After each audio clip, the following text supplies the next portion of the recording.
இது சிவப்பு கூண்டுடைய தாக்குதலில் இந்த மரம் பாதிக்கப்பட்டிருக்கு. இதை வந்து விவசாயி சாதாரணமாக விட்டாங்கனாக்கா இது கூடிய சீக்கிரம் இந்த மரம் வந்து சாஞ்சிடும், கண்டிப்பாக சாஞ்சிடும். இந்த மரத்துக்கு அவங்க எந்த விதமான ஒரு ட்ரீட்மெண்ட்டுமே எடுத்த மாதிரி எனக்கு தெரில. ஒரு எதுவுமே பூச்சி மருந்து எதுவுமே வச்ச மாதிரி தெரில. ஏன்னா வச்சுருந்தா அந்த ஓட்டை எல்லாமே அடைச்சிருந்துருப்பாங்க. பாருங்கள், இப்போ இவ்வளோ சிம்டம்ஸ் இருக்குது. இந்த மரத்தை அவங்க எதுவுமே கண்டுக்கவே இல்லை. அவங்க பாட்டுக்கு கேஷுவலாக விட்டுருக்காங்க. இது அவங்களுக்கு தெரியாமல் இருந்திருக்க வாய்ப்பே இல்லை. கண்டிப்பாக தெரிஞ்சிருக்கும், தெரிஞ்சும் விட்டுட்டாங்க. இப்படி தெரிஞ்சும் சாதாரணமாக விடக்கூடிய பிரச்சனை எந்த அளவில் போய் முடியும்னா, இந்த மரத்துல எல்லாம் எவ்வளோ மட்டை ஒட்டிகிட்டு இருக்கு பாருங்கள். இந்த மட்டையெல்லாம் எடுத்து ட்ரங்க் நல்லா பார்த்தாலே தெரியிற அளவுக்கு சுத்தமாக வச்சுக்கணும். இந்த அடுத்த மரம் பாதிச்சிருக்கா, இந்த பாதிச்சிருக்கு பாருங்கள். அடுத்த மரம் பாதிச்சிருக்கு.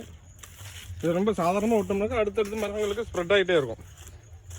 இதுக்கு பேஸ் இந்த இருக்குது. இந்த மரம் தான் ஸ்டார்டிங்கில் கண்டிப்பாக பாதிக்கப்பட்டிருக்கணும். சரி பாருங்க, இந்த மரம் தான் அதுக்கு மூல காரணம். சிவப்பு கூண்டோட தாக்குதல் இந்த மரத்தில் தான் ஸ்டார்டிங்கில் வந்திருக்கணும். அவங்க அதை பெருசாக எடுத்துக்காமல் விட்டதுனால இந்த மரம் முறிஞ்சு விழுந்துருச்சா.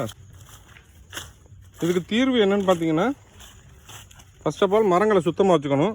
அடுத்து இந்த மாதிரி ஓட்டைகளில் என்ன பண்ணணும், சிமெண்டையும் மணலையும் கலந்து இந்த ஓட்டையில் உள்ள அசடி எல்லாத்தையும் எடுத்துகிட்டு இந்த வேஸ்ட் எல்லாத்தையுமே சுத்தமாக வெளியேற்றிட்டு மணலையும் கலந்து இந்த ஓட்டையை அடைச்சி விட்டுறணும். இதுக்கு மருந்து வைக்கிறது எப்படி வைக்கணும் அப்படின்னாக்கா, கீழே உள்ள ஓட்டைகள் எல்லாத்தையும் க்ளோஸ் பண்ணிட்டு வரணும். எல்லாத்தையும் க்ளீன் பண்ணி ஒவ்வொரு ஓட்டையாக க்ளோஸ் பண்ணிட்டு வரணும். எல்லா ஓட்டையும் சிமெண்டையும் மணலை வச்சு க்ளோஸ் பண்ணிக்கிட்டு மேலே உள்ள ஓட்டையில் நீங்கள் என்ன மருந்து ஊற்றணும், எல்லோரும் என்ன சொல்லுவாங்க, நாங்கள் மோனோக்ரோட்டோபாஸ் ஊற்றணும் சார். கண்டிப்பாக மோனோக்ரோட்டோபாஸ் ஊற்றக்கூடாதுங்க.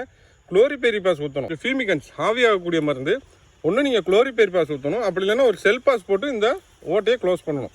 குளோரிபெரிபாஸ் எல்லா கடையிலும் கிடைக்கும். கண்டிப்பாக நீங்கள் மோனோக்ரோட்டோபாஸ் அவாய்ட் பண்ணிவிட்டு ஒன்று குளோரிபெரிபாஸ் அல்லது செல்பாஸ், இந்த ரெண்டில் ஏதாவது ஒன்று போட்டிங்கன்னா கண்டிப்பாக அந்த மரத்தை காப்பாற்றிடலாம். தேங்க்யூ.